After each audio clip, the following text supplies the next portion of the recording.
Hello and welcome back to Linux Academy. In this video, we're going to look at databases. SQLite is a database that's included as part of the standard modules in Python. Let's log into our interpreter and see how it all works.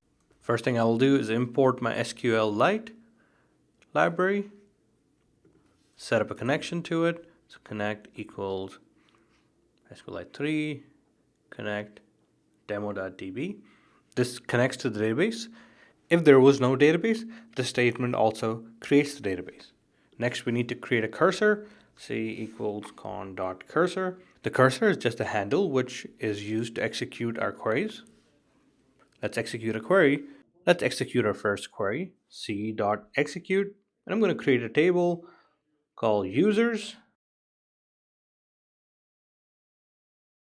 with field names username and email.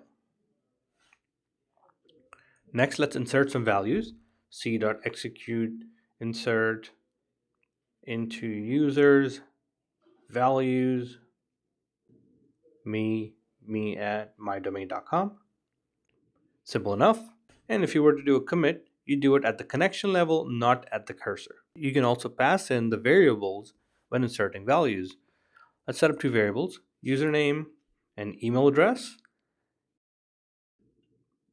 Set me at mydomain.com. This is an easy way to assign multiple values to multiple variables. I can do comma separated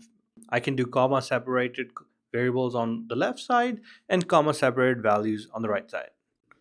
Then I can write my execute statement, insert into users values question mark, and then pass in my two variables, username and email. If I was doing multiple records, I can set up an array of tuples.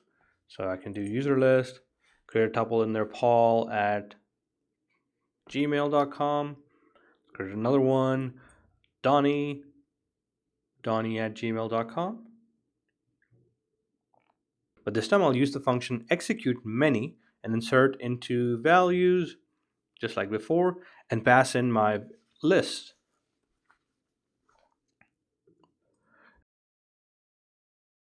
To commit, you do it at the connection level, not at the cursor. The execute function is also used to select data out of the database. Let's look at an example. Let's set up a username equals me. Do execute, select email from users where username equals question mark. You can pass in the variable. Now I can simply do print c.fetch1, and this gives me one result from my query. The thing to note here is the variables that are passed in are tuples. And if you remember, if you have a single value tuple, you have to add a comma at the end of that to make it a tuple, otherwise it's considered a string. And that's why when I passed in my tuple, I added a comma here. You could also set up the tuple up ahead, so I can do lookup me. And now that I've created the tuple, I can just pass that into my execute statement, the same execute statement as above. Select email from users, where username equals question mark, and just pass in lookup. This will give me the same exact result. Let me clear my screen and get back into my Linux shell, and I'll show you how to connect to a MySQL database. First thing you got to do is install the MySQL Python library. Do that by doing yum install MySQL Python. Just say yes. I could have installed this package with pip, but pip requires a little bit more setup. Let's get back into our Python shell.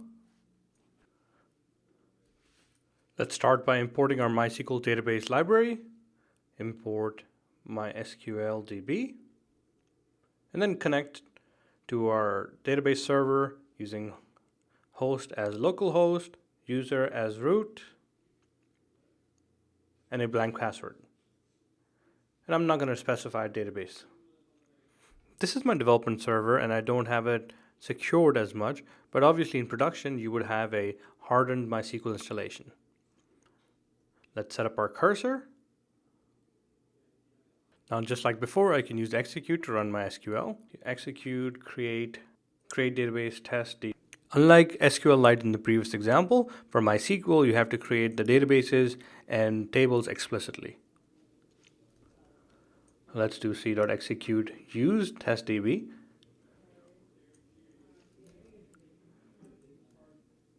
Now I can do a create table, users, username, varchar50, email, varchar50. The specific SQL might be different, but generally most of the database libraries have the same connect, the cursor, the execute many. Now let's get some data into our table. User list as a list. We're going to put the same people, Paul at Gmail. Good. Donnie at Gmail. This is where the MySQL DB module is different from the SQLite module.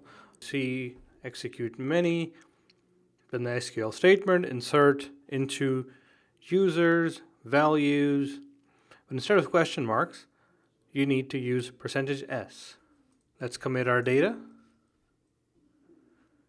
Now let's execute, select star from users where we're going to get all the data back.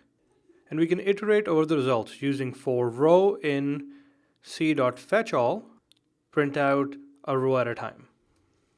And finally, when you're done, close the connection. Well, that's all for this video. If you have any more questions, post them on the community, else mark this one complete and go to the next one.